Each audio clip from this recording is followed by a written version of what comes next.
I have the lovely Susan here with me today to share her story about how she began with a number of different medical issues and health complications and wound up trying the plant-based lifestyle for the past 3 months. And she has come out more so on top than she could have ever imagined. So I'm really excited for Susan to introduce herself. Hi, everybody. My name is Susan, and I'm ready to do the interview. Let's party. So I live in Philadelphia, Pennsylvania. I'm 54 years old. I work as a technical writer during the day, interested in also music. So I'm in a band in the evenings. A rock band in the evenings. A rock band in the evenings. That's right. Super cool chick. Okay. So do you mind sharing a little bit about your medical history? Absolutely. So I came into the situation with hypothyroidism and also breast cancer. In addition, I had osteoarthritis. And really, I think that's about it. Plenty.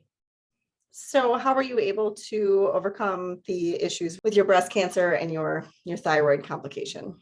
Well, I underwent a partial thyroidectomy, so I was needing to do that based on the cell types that were being seen there, but I was very lucky that it was not cancerous. So I had that taken, and when that was taken, I was left with the issue of needing to be on medicine for the rest of my life in order to supplement. As far as the breast cancer, I was stage 1 back. I think I've already exceeded 2 years now in remission. And I had a lumpectomy, and I had 6 rounds of harsh chemotherapy in addition to 12 rounds of more of an immunotherapy, both of which were, pretty harsh. But the immunotherapy, much less so. Yeah, sorry to start off on such a positive note. Woohoo! Yeah, we'll get you moving. No, right. I mean, listen, a lot of people are in this situation more so today than ever. And we all have to just rely on our own mind and heart as to what we need to do to take care of ourselves, because science will take great care of us if we allow, some of the treatments that are out there. But educating oneself is absolutely the most highly recommended thing I would say you could do for yourself. Yeah, you spent a number of months researching the web and books and videos and all sorts of things you could get your hands on, trying to figure out the best path, huh?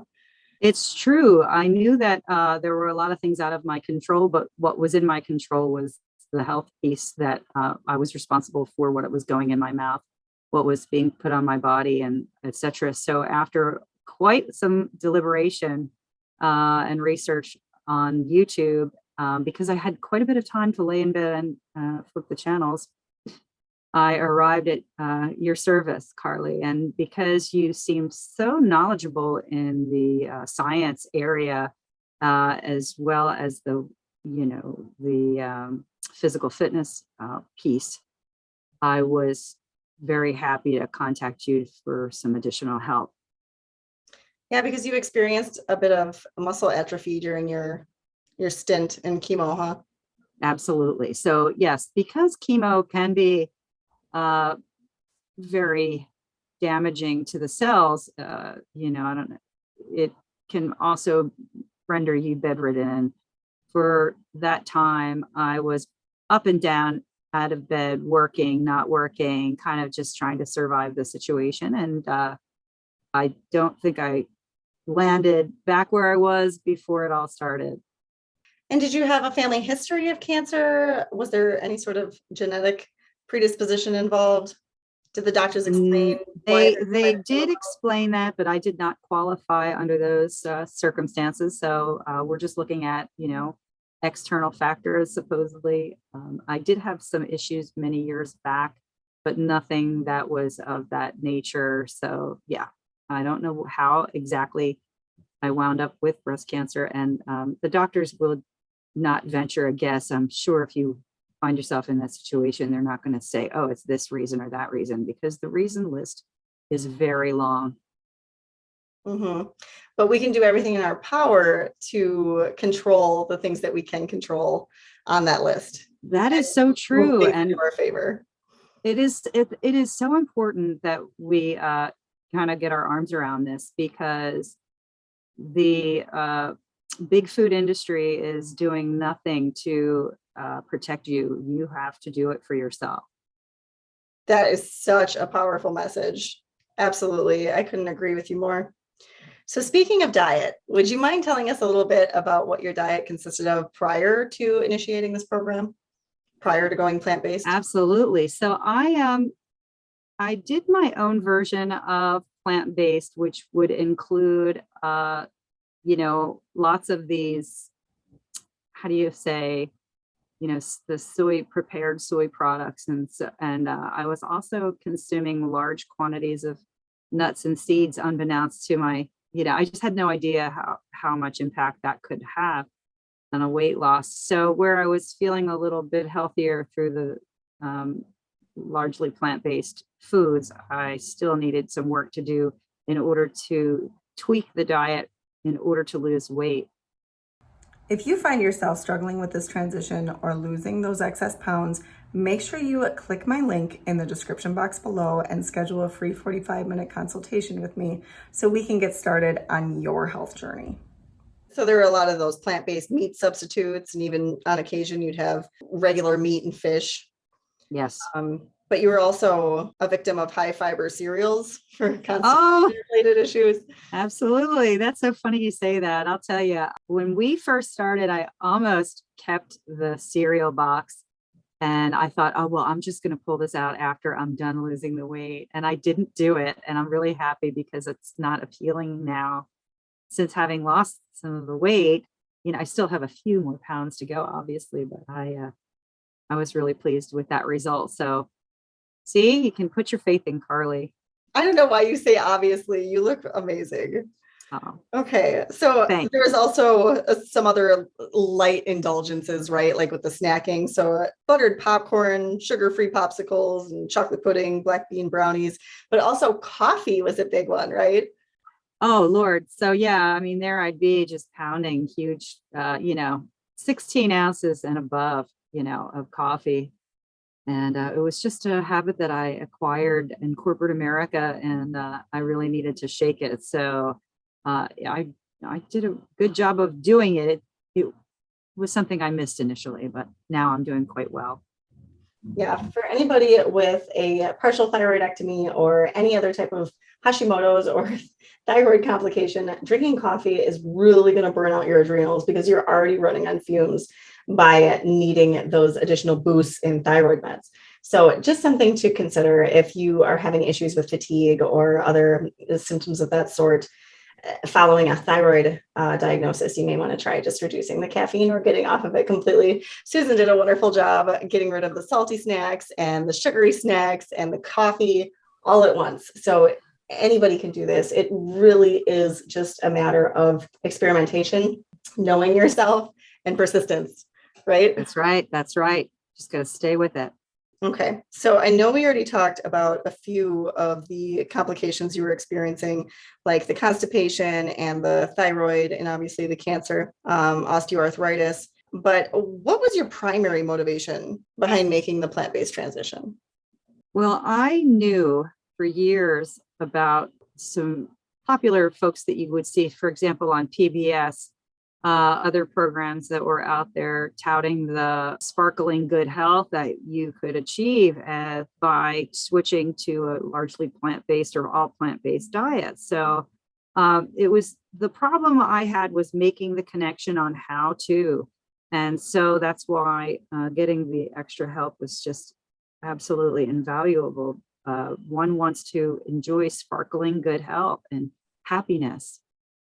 And one deserves sparkling good health. Yeah. Again, doing everything in our power, everything in our control to take the reins in our own health destiny is, it's so freeing. And it just makes you feel so competent in other areas of your life as well. Real quick, just to run down the list, to give the full picture, there was also issues with reflux, some allergies, but also weight loss, She was looking forward to getting rid of those heart palpitations and sluggishness, but she was also on plenty of Armour thyroid, a beta blocker, an estrogen blocker, as well as the allergy med. So we will get into where she is at with those things currently in a bit. But first, do you mind discussing what your meals look like today? Absolutely. So I do the low maintenance way of managing this diet for myself. So what I do is I assemble parts, I assemble beans, I assemble rice, I assemble potatoes, and then I will make myself a very, as much as I can, nutritious salad. Somebody in the position of having cancer, you're going to want to hit the swath of all of your, the rainbow of foods, as it were. It's the best way I can think to put it. So I try to rotate things around from week to week. And what I will do is I got some balsamic vinegars and I just put those on top of my salads, and I make sure to add a certain quantity of starch with each meal, as well as a certain quantity of legumes with each meal. And that has been the magic pill. Great. So lots of salads and starches and maybe oatmeal for breakfast and a light lunch. Oh yes, the oat groats. Don't let me forget. So much. That was like a godsend. Yeah, some people really catch on to it. Other people never have a taste for it. But I assure you, oat groats are so far from those artificial bags of oatmeal that you used to eat as a kid. Totally true. Or even rolled oats, making oatmeal out of rolled oats. It's so different. Just try the oat groats. I promise you, you won't regret it. Can I ask what you enjoy most about these meals? Like, are you finding yourself satisfied, or are you always deprived and hungry? So that's what's nice about this diet. There is no deprivation. If you follow to the letter, you can titrate up or down with the parts in order to make the quantity be filling. But because our stomach is receptors for stretch and receptors for volume, this diet is actually hitting all these receptors, and it's allowing the brain to understand that you have eaten a proper meal. And that is also the same for the nutrient receptor. So it's all about that. I could not have said that better myself. Way to go, educated Susan. Oh, see, that's the power of taking your own information and your medical health into your hands to become an informed consumer. I always listen to Dr. Pam Popper. She's hysterical. She explains we would do research buying a car, buying a blender, buying a toaster oven. Why on earth are we not doing research about what doctors we choose and about what kinds of medical procedures we undertake? Food for thought.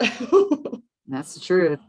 So what noticeable health changes have you experienced thus far since beginning the diet 3 months ago? Well, I can certainly feel the weight loss and also the calm sort of, spiritual connection that you get when you're eating vegetables. Not that I'm selling that, but that's my personal wish. And I just feel a little bit more positive and strong to move into my workout program, which leading into this, I was a little bit nervous about because I had experienced such a big dip in my strength. So losing the weight kind of made me feel a little bit more interested in lifting weights and getting back into my physical body that I used to have. So Susan has lost a total of 15 pounds. She doesn't have a ton to lose, so that is quite the feat. But she's also, like we discussed, improved her constipation. She already mentioned the immediate feelings of lightness and clarity she was experiencing, improved well-being. She reduced her heart palpitations to the point where she even was able to reduce the medication. Now she's taking it occasionally as opposed to daily. She feels sharper, more hydrated and relaxed, not overwhelmed with cravings easily, and she withstands temptations.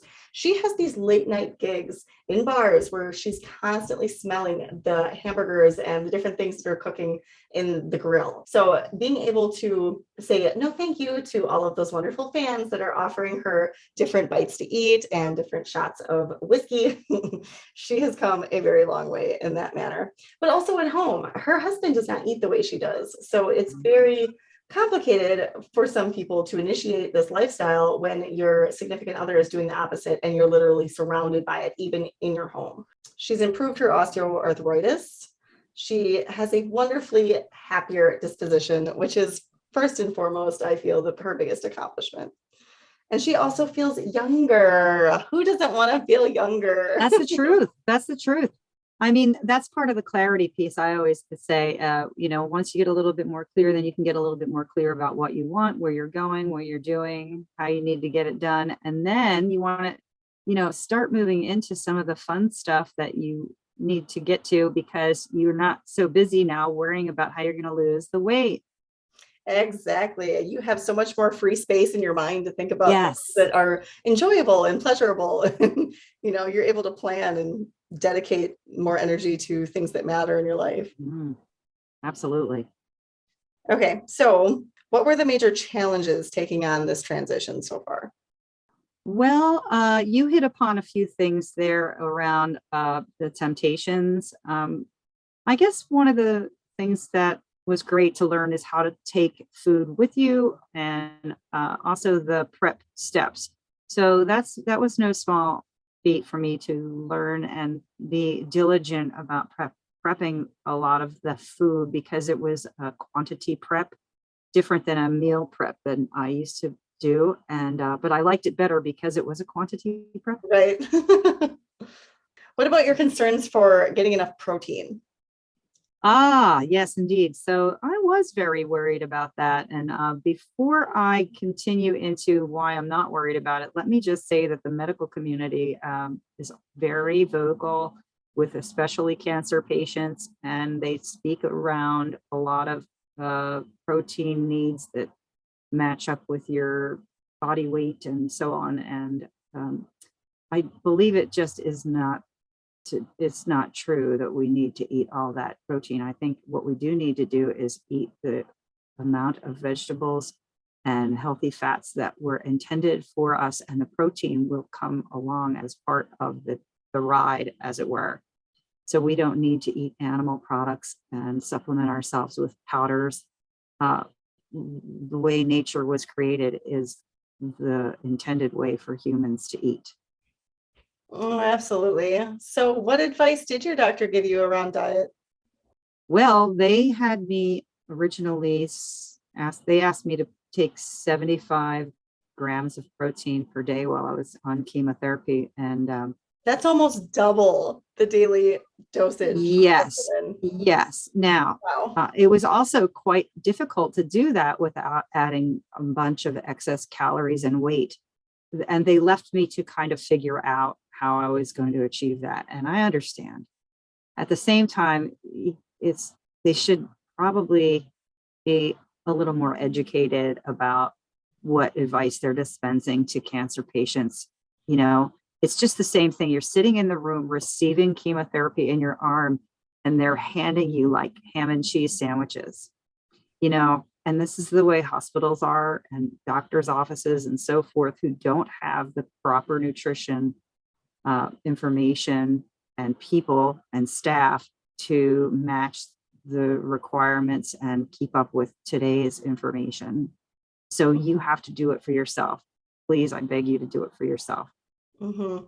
Yeah, that was the situation when I was trying to get diagnosed, when I underwent my slew of doctors that I needed in order to properly diagnose me with celiac disease. And it was quite a depressing and self-defeating experience that I can't imagine much has changed in the past 12 years, at least not the way it sounds coming from you, somebody who's experienced the medical wheel more recently. So can I ask, how is this going to be monitored then in the future? Like moving forward, what's next for keeping an eye on your cancer reoccurrence? Well, I go into the system of getting scans I think it's once a year at this point. Now that's different for every individual. So I really don't do anything that I wouldn't do if I wasn't considered cancer free. So everything else in my life is my responsibility. So I have decided just to take the bull by the horns and roll with this thing, because I have so many years left to, and things I want to do. So, and I don't want to be feeling crappy to do it. I want to have a great time doing it. Mm-hmm. You Yes, know? Kristen is quite the artist. Not only is she a musician, but she also creates her own, are they paintings or drawings? Drawings, right? I do drawings, paintings, either one. So just curious, because I know in the beginning, the coffee, the salty snacks, and the sweets were rather difficult. Do you remember how you were able to overcome those? I did a spell of white knuckling it, quite honestly, but I knew that at the end would be me feeling a little bit more adjusted. So I dove into the deep end on it. And if I can do it, anybody can do it. It's not so hard if you just put your mind to it. Mm-hmm. So she also utilized some herbal teas in the beginning, but she consistently was trying to sweeten them with like things like stevia and such. Yeah. So she just ended up moving more towards carbonated water, like she mentioned earlier. Yeah. And that's worked out just fine. You don't Yeah. need something special. And if you need to heat it up, heat it up. I just load it with lemons and mint and everything else if I want a flavor in there. And that's just worked out beautifully. Yep. For the sweets, she was able to cope by using regular natural whole fruit. And for the salty snacks, she just found an array of fresh herbs and spices that she found very tantalizing and easily wonderful. Accessible. Absolutely. Yes. Talk about feeling spoiled. Mm-hmm. Eating all those fresh herbs. Absolutely. Yeah. And people don't realize how incredibly high in phytonutrients and antioxidants those tiny little specks can be. So use those ad libitum in your meals, any and all meals. How are your cravings now? And what do you miss the most? Well, my cravings are quite under control. What do I miss the most? I don't know. I thought I was going to miss meat products more than I do, like a barbecued chicken or something of that nature. And I don't know, it just doesn't have the same appeal, as it used to have for me because I'm a little bit more aware. And sure, I used to enjoy the coffee rush that I would take up in the mornings, but now I just feel like if I could just relax a little bit, I would feel more energetic on a steadier pace throughout the day. So, how are you able to navigate the social implications of this lifestyle?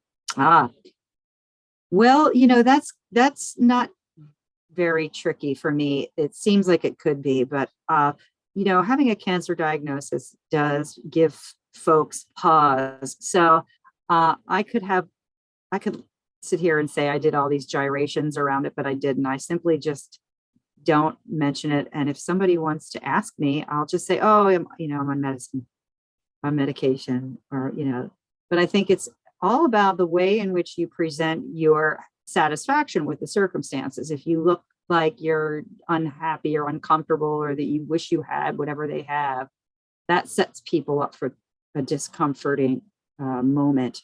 But the more resolved and the more calm you come to the table with these rejections of their stuff without calling them out on it, I think the easier time you would have in any circumstance. Just like make it quick, just blow right over it, move on to the next fun topic, because who cares, who cares what I'm doing? I'll do what I'm doing. You do what you're doing. When Susan would go out to eat, because it is inevitable, our society loves to go out dining. She would order salads and potatoes often, and she would also bring her own vinegar. So there are plenty of strategies around living normally and as you usually would in our society without feeling left out or like you have to abandon something or feel deprived all the time. There are plenty of things on the menu that you can ask for specifically, or you can bring your own stuff. I have no problem bringing my own food to restaurants. I've never had anybody say a word about it beyond my friends and family teasing me, but they get over it. The more you do it, it just becomes second nature. You just get, like you said, you have to be resolved and you have to be confident in what you're doing. And then other people will just allow it to happen instead of opening their mouths or feeling uncomfortable about it. Yeah. It's more about placating their discomfort. It's nothing about you, right? Mm-hmm. Anyway. And what about your husband? How does he feel about the new Susan? Oh, I think he's really happy that he sees I'm happy, and he has started to eat a little bit more fruit and veg himself. So you never know. I always hold out hope. Yeah, slowly but surely I'm getting my Yeah. boyfriend to transition, but don't tell him I told you that. That's the same here. Yeah, I wouldn't admit to it. Do you see yourself maintaining this lifestyle long term? Oh, absolutely. Because it's the only thing, it's the only diet I've ever tried that I did not feel hungry on. Okay. So everything else I worked with in the past was really a lot of effort to count calories. And also, I thought I had to do these like super workouts and marry the two things together, as well as commute to my jobs and do all the work I was doing. And I just couldn't see how it was all supposed to fit together. So this lifestyle is absolutely a no-brainer. It fits all my ethos as well as my schedule. Yeah, I always leave my clients with a good foundation around how to build their own strength training program moving forward so they can maintain their muscle mass and their weight loss efforts, but also maintain functionality as they age. It's so important to maintain your independence as long as physically possible. I mean, that's really what Yeah. it's all about. And Yeah. sadly, that's not what we find in our society. Okay, what advice would you give to someone considering this transition to a whole food, plant-based lifestyle? Oh, well, I would absolutely say if you even feel slightly inclined, I would highly suggest you dive right in. Also, a really useful tool I found was to take flavor profiles that I already enjoyed and then transitioned those flavor profiles into the foods that I was eating that were allowable on this program. And basically, that just was the, you know, acquiring lots of spices in order to achieve that. I also used more spices than I would have used otherwise because of the salt-free aspect. So I would just say also the herbs and fresh herbs and growing your own. I mean, this is all fun stuff, and it's also extremely satisfying to be eating a bowl of food that is absolutely going to make you feel wonderful and also be very filling. I can't thank you enough for sharing your story with my viewers. Is there anything else you'd like to finish with? Uh, no, just that I think that if you're considering hiring somebody for this job, definitely speak to Karli. She is the woman. Oh, thank you. You're so sweet. Honestly, it's so much a pleasure of my own getting to know you and like working through so many things with you. It teaches me so much Oh, cool. about everything, just from coming from your perspective and your walk of life and all of the daily things that you have Mm. going on in your life. And it allows me to grow in so many ways that I can't like thank you enough for allowing me to Aw. giving me the privilege to help you through your recovery from cancer. Like that's an absolute privilege. Oh, absolutely. This was a great experience. I'll never forget it.